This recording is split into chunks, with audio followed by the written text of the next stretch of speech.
Hi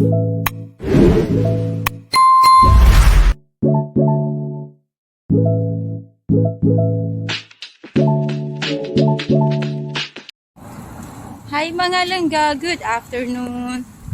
Lumabas kami para quick grocery hapon na.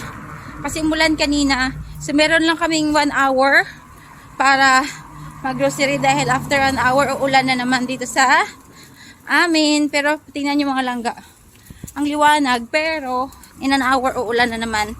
Yun yung sabi ng weather.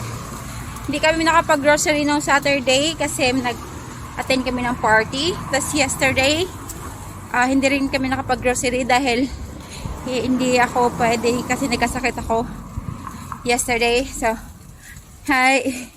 So, ngayon kami mag-grocery. Konti lang dahil holiday naman si Papa. Konti lang yung bibili namin yung kailangan lang. So, yan. Maliwanag masyado ngayon. Tapos there's Elko pushing our little one.